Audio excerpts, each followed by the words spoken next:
Alright, how's it going, all you people? Thanks for tuning back into the channel. We got another video. We're going to be playing some Awakening DLC. And yeah, we're playing live.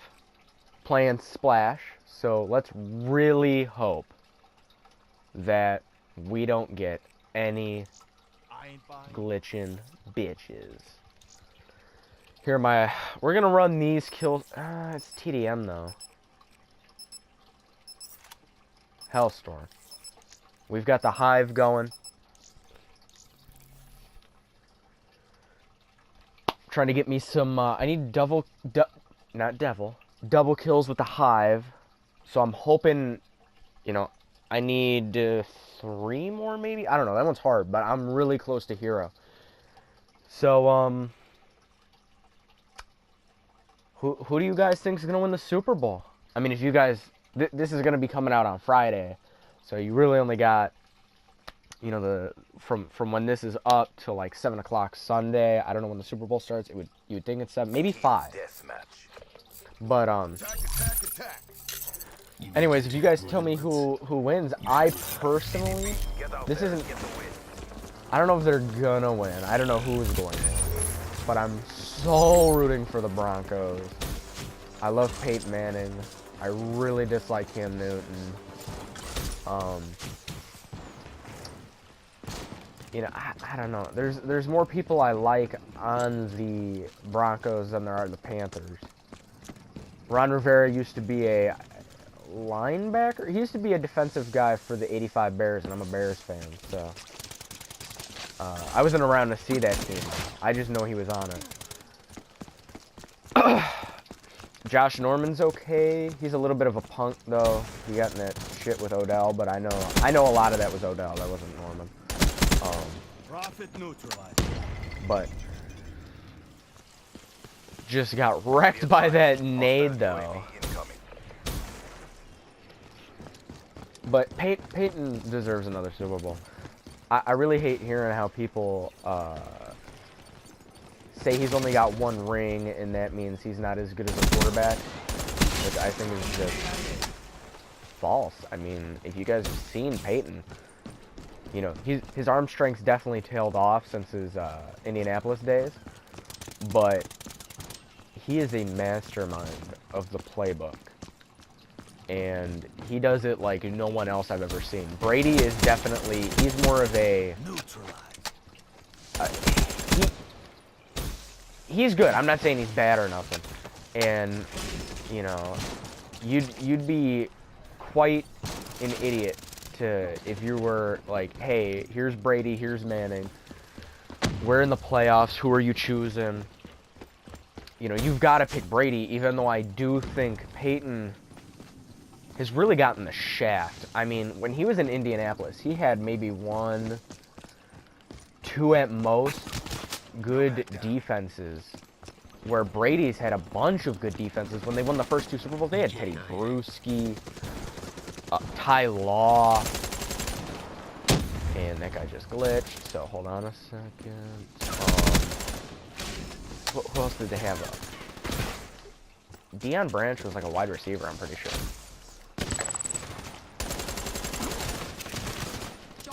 But, you know, they had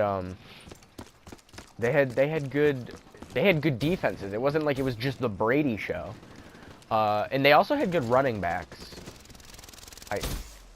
No. They had the... No, you know what? Maybe they didn't have good running backs. I thought they did. I know the Colts, they had Joseph Adai, which a lot of people say Joseph Adai was pretty good, but... like, going back, if you watch NFL Network, they'll, you know, if they're talking about it, they'll be like, you know, the Colts had one of the better running backs in the league, and Joseph Adai. I just personally didn't think he was that good. They had him and Rhodes. I'm pretty positive. I don't remember his name though. Like, it was Xavier Rhodes, I think. So, but you know, the Colts won that. I'll give you. He definitely choked the Saints Super Bowl, but still they didn't have any good defenses, and Peyton can't do it all. and he gets really close to doing it almost all the time. So I'm really hoping he can. The one thing that Peyton has this year that he's never had is a phenomenal defense, and Wade Phillips should be able to stop Cam. I hope he does. All you really need to do is put a QB spy out there, double team Olsen, and put one of your fast guys. You can even put a deep safety out there just in case you're afraid Ginn's going to run out. And because what Cam likes to do is he looks for Olsen first, and if he doesn't have Olsen, he's immediately looking for the deep ball with Ginn. And the Broncos really have a strong defense that I think can handle all three of those aspects. And then their front four should be able to hopefully contain the run. And if they do that, I don't think Peyton's been looking better each week. And I mean, if you guys had your pick, who would you take? Carolina offense? Would you take Tom Brady in the Patriots offense? Would you take Cam Newton in the Panthers offense? Because you're lying to yourself if you say the Panthers. There's no way you do not pick the Patriots. And the Broncos handled them pretty well. I'll give you they were without Amendola, maybe? It was Amendola or Edelman. I think it was Amendola. So if you if they have Amendola, you don't know. And they were 2 points away from tying it. They had to hit the 2-point conversion. And if Gostowski hits that field goal, or not the field goal, the extra point earlier in the game, they don't have to go for two. They just kick the extra point. And, of course, that's not 100% as we saw earlier in the game.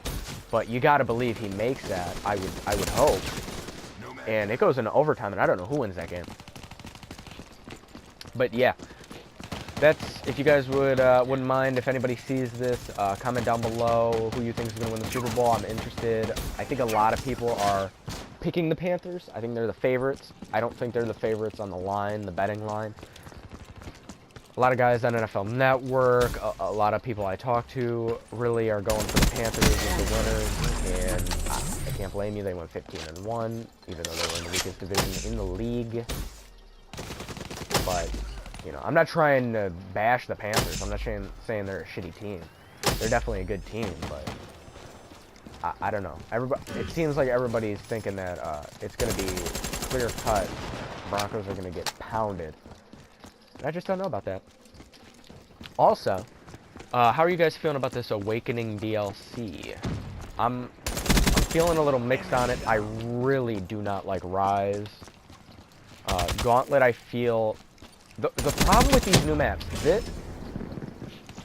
the problem with Black Ops 3 and...